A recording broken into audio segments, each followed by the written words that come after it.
7. Vida em Cristo. A graça de Cristo. Saímos do mundo para o reino.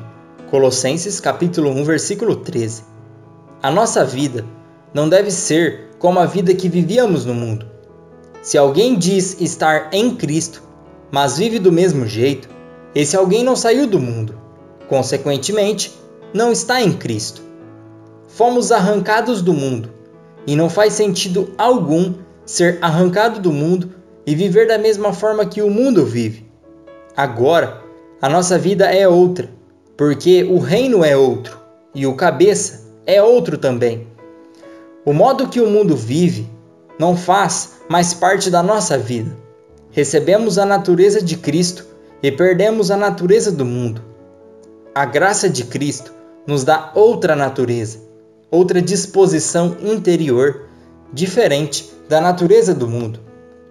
Não forçamos mudar, não mudamos valores, ideias e motivações por esforço próprio.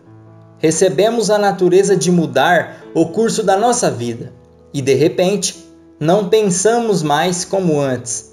Não temos as mesmas motivações. Recebemos vida para viver no reino de Deus.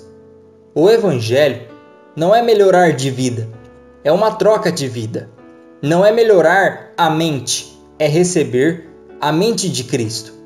Não é apenas cura para sentimentos, é ter o mesmo sentimento que Cristo tem. Mas, será que Deus nos tirou do mundo para viver a lei? Era o que os judaizantes ensinavam. Eles ensinavam que Cristo os resgatou do mundo para viver a lei. Mas, na verdade, Cristo nos resgatou do mundo para uma nova vida, superior à lei ou a qualquer religião. Cristo nos tirou do mundo para Ele, e não para a lei. Ele tirou e Ele nos enxertou nele mesmo. Não nos tirou para viver um código, mas para viver a sua própria vida. E a sua própria vida é o fruto do Espírito Santo. Alguns autores acreditam que o fruto é do espírito humano recriado. Eu creio que o fruto seja do Espírito Santo e que esse fruto passa a ser o fruto do espírito do homem após o novo nascimento. Vamos ler o que a Bíblia diz do fruto. Mas o fruto do Espírito é amor, gozo, paz, longanimidade, benignidade, bondade, fidelidade, mansidão, domínio próprio. Contra estas coisas não há lei. Gálatas capítulo 5, versículo 22 e 23. Veja que não diz frutos do Espírito, mas diz no singular fruto do Espírito, indicando que é um fruto apenas, que tem 9 características. Como um cacho de uva, é apenas um cacho, mas tem várias uvas. Então, quando ouve falar do fruto, muitos diziam: eu tenho esse e não tenho esse. Mas é o engano da carne falando. Quem tem uma manifestação do fruto, tem todas, porque não são 9 frutos, mas um fruto com 9 manifestações diferentes. Quem tem o Espírito Santo, tem o seu fruto, porque é impossível que o Espírito entre dentro de uma pessoa sem que as suas qualidades entrem também. É o fruto do Espírito Santo que passa para o nosso espírito e assim passa para a nossa alma, para que possamos viver no corpo a manifestação do fruto do Espírito Santo. Preste atenção. O fruto do Espírito Santo é a maneira de Deus viver gerada em nós. Esse fruto passa a ser o fruto do nosso espírito, porque ao nascer de novo, passamos a ter a natureza divina habitando em nós. E a natureza divina é revelada pelo fruto do Espírito. Ao viver pelo Espírito, passamos a ter amor, alegria, paz e as outras manifestações do fruto. Essa é a maneira de vivermos e de nos movermos pelas qualidades geradas pelo Espírito Santo. Paulo estava falando que contra o fruto do Espírito não existe lei. Por quê? Porque quem anda no caráter de Deus, fruto, não precisa de lei alguma para nortear a sua vida. Não precisa de código algum para dizer o que é certo ou errado.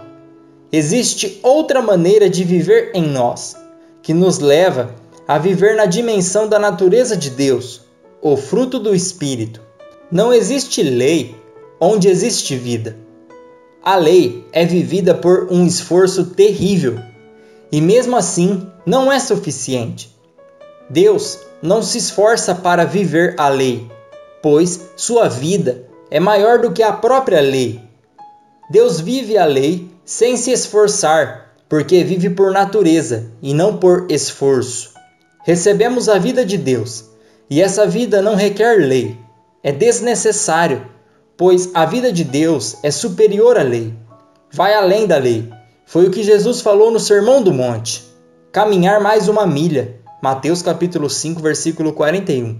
Dar a outra face. Mateus capítulo 5, versículo 39. Perdoar. Mateus capítulo 18, versículo 22. Amar inimigos. Mateus capítulo 5, versículo 44.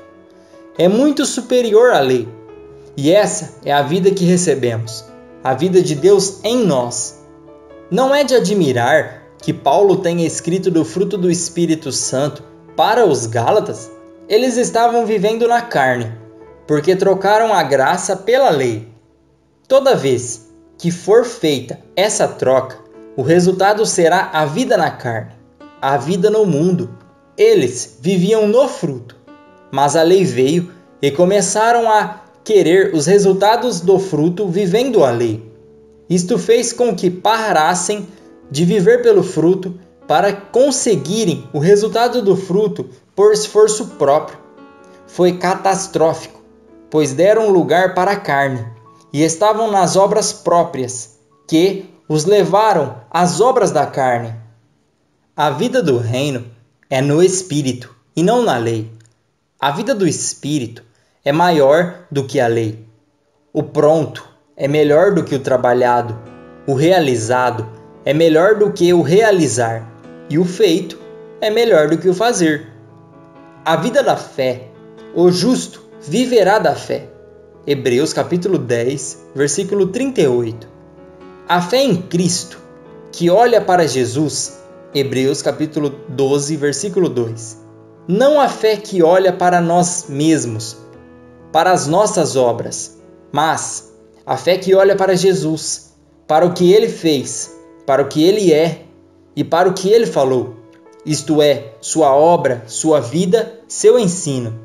A fé sempre vai dizer o que devemos fazer à altura da palavra de Deus, e os sentimentos vão nos levar a agir como meros homens carnais. Em relação à cura, os sentimentos só vão comprová-la quando não houver mais dores e sintomas físicos da enfermidade. Já a fé vai nos levar a crer na cura antes que qualquer sintoma tenha desaparecido. Da mesma forma, em relação à salvação, os sentimentos e emoções só vão comprová-la quando as pessoas se esforçam para ser boas e praticam boas obras. No entanto, a fé comprova a salvação quando confessamos a Jesus com a nossa boca e cremos com o nosso coração. Romanos capítulo 10, versículo 9 e 10. Os sentimentos sempre querem ver e ouvir. A fé não precisa de ver e nem de ouvir. A fé baseia-se nas Sagradas Escrituras, sabendo que a palavra é a verdade, independentemente do que a situação apresenta. Os sentimentos e emoções não querem perdoar, mas querem vingança. Desejam que as pessoas que nos perseguem ou criticam sejam julgadas e condenadas. No entanto, os sentimentos de ira e de ódio são opostos aos princípios da fé cristã. A fé fala do que a palavra fala, e a palavra é contra a voz dos sentimentos e emoções. A fé manda orar por aqueles que geram perseguição. Mateus capítulo 5, versículo 44. A voz da fé ordena que se fale bem de quem fala o mal. Mateus capítulo 5, versículo 44. A fé manda caminhar mais uma milha. Mateus capítulo 5, versículo 41. Ela manda dar a outra face. Mateus capítulo 5, versículo 39. Manda amar os inimigos. Mateus capítulo 5, versículo 44. Agora me diga, como levar um tapa na face e por sentimentos dar a outra face? Ao levar um tapa no rosto, o sentimento gerado é ódio, é ira, mas pela palavra não posso viver por emoções repentinas e momentâneas. Como vou amar meu inimigo? Com sentimentos é praticamente impossível. Se alguém está esperando ter sentimentos para agradar a Deus, esqueça, pois a fé é a maneira certa de vivermos. Nosso corpo, às vezes, não quer caminhar mais uma milha. Nossa alma não quer dar a outra face. Nossas emoções não querem orar por quem nos difama. Pela fé, isto é, por certeza e convicção, podemos viver mandamentos que para nossa carne e para nossa alma seriam impossíveis. De fato, apenas quem está em espírito é que vive a lei do amor pela fé. Nossa carne não quer orar, jejuar ou fazer a vontade de Deus. Não habita bem algum em nossa carne. Romanos capítulo 5, versículo 18. Mas a Bíblia diz que devemos orar sem cessar. 1 Tessalonicenses capítulo 5, versículo 17. A Bíblia diz que devemos em tudo dar graças. 1 Tessalonicenses capítulo 5, versículo 18. Diz que devemos pregar a tempo e a fora de tempo. 2 Timóteo capítulo 4, versículo 2. Pregar é um assunto difícil de entender. Ide por todo o mundo e pregai o Evangelho. Marcos capítulo 16, versículo 15. Ide e fazei discípulos de todas as nações. Mateus capítulo 28, versículo 19. Todavia, as pessoas têm vergonha de pregar. E vergonha é um sentimento. Elas acham que apenas os pastores cabe tal obrigação. Mas é um entendimento errado.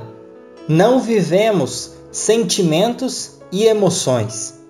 Mas a vivência pela fé é que possibilita que todos esses mandamentos sejam cumpridos pelos cristãos. Orar pela fé, isto é, não precisar sentir a vontade de orar, mas orar porque é mandamento.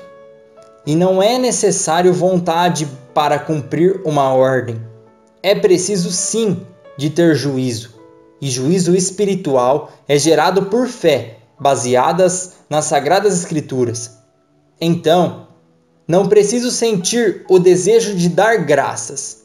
Dou graças porque é mandamento e porque creio que mandamento é divino. Ter juízo espiritual é obedecer os mandamentos da palavra. Você acha que um pregador sai de casa todos os dias com vontade de pregar ou evangelizar? Não, nem sempre. Afinal, os pregadores são humanos. Contudo, não podem obedecer aos sentimentos da alma e da carne. Ou os homens de Deus vivem pela fé, ou quase nunca conseguirão fazer o que Deus ordenou que fizessem. Não podemos depender da carne para alcançar os assuntos espirituais. Se deixarmos a carne nos dominar, não conseguiremos viver por fé, mas apenas por sentimentos. E então, mesmo nascidos de novo da água e do Espírito, João capítulo 3, versículo 5, vamos viver nos sentimentos e emoções, ou seja, viver na esfera da ação do demônio. Assim, se não tenho a atitude de viver pela fé, estarei sob o domínio do diabo e serei sempre oprimido por espíritos perturbadores. Deixando de viver na carne, saio da esfera do maligno e passo a viver debaixo da sombra do Onipotente, como fala o Salmo 91.